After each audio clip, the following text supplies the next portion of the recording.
पुढचा प्रश्न बघा. भारतीय संविधानातील अधिकृत भाषेसंबंधीच्या विधानांविषयी अयोग्य विधान कुठले? ऑफिशियल लँग्वेज याच्याविषयी अयोग्य विधान कुठलं? तर विविध घटक राज्यांसाठी अधिकृत भाषा भारतीय संविधानाने स्पष्ट केलेल्या आहेत. इथे चूक आहे. घटक राज्यांसाठी ऑफिशियल लँग्वेज संविधानाने स्पेसिफाय केलेली नाही, त्याच्यामुळे हे स्टेटमेंट चुकीचं आहे. युनियनसाठी ऑफिशियल लँग्वेज दिलेली आहे, म्हणजे हिंदी ही ऑफिशियल लँग्वेज आहे आणि इंग्लिश ही असोसिएट ऑफिशियल लँग्वेज आहे. पण जे आपलं घटक राज्य आहे, स्टेट्स आहेत, तर इथे कुठली भाषा असेल ऑफिशियल लँग्वेज हे स्पष्ट केलेलं नाही. ओके. त्याच्यानंतर बघा, अनुच्छेद 345 नुसार घटक राज्य हे त्या राज्यात वापरण्यात येणारी एक किंवा अनेक भाषा अथवा इंग्रजी यांना अधिकृत भाषा म्हणून स्वीकारू शकतो. आता इथे काय केलं आयोगाने? इथे हिंदी पाहिजे तर त्याच्याऐवजी इंग्लिश करून दिलं, म्हणून हे स्टेटमेंट चुकीचं आहे.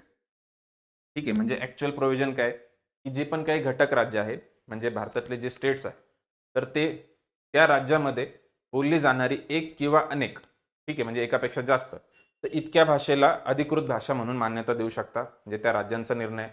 आणि अथवा हिंदीला सुद्धा त्या राज्यांची अधिकृत भाषा म्हणून मान्यता देऊ शकता. ठीक आहे. म्हणजे काय, एक किंवा अनेक भाषा किंवा हिंदी. तर हिंदीच्या ऐवजी आयोगाने हिंदी बदलून इंग्रजी केलं होतं, म्हणून हे स्टेटमेंट सुद्धा चुकीचं आहे. ठीक आहे. अनुच्छेद 347 नुसार केंद्र शासन अधिकृत भाषा निवडीच्या संदर्भातील घटक राज्यांच्या निर्णयात हस्तक्षेप करू शकते. हे जे स्टेटमेंट आहे मित्रांनो, हे बरोबर आहे.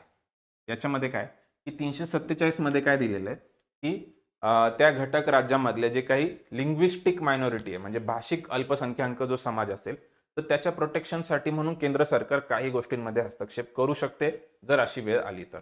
तर ते दिलेले 347 मध्ये, आणि तेच स्टेटमेंट होतं इथे, की केंद्र शासन अधिकृत भाषा निवडीच्या संदर्भात घटक राज्यांच्या निर्णयामध्ये हस्तक्षेप करू शकते.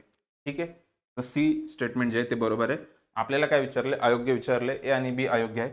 उत्तर बघा, पर्याय क्रमांक 1 ए आणि बी असं आपलं उत्तर आहे. ठीक आहे. तर ऑफिशियल लँग्वेज विषयी एवढं आपल्याला लक्षात ठेवायचं आहे.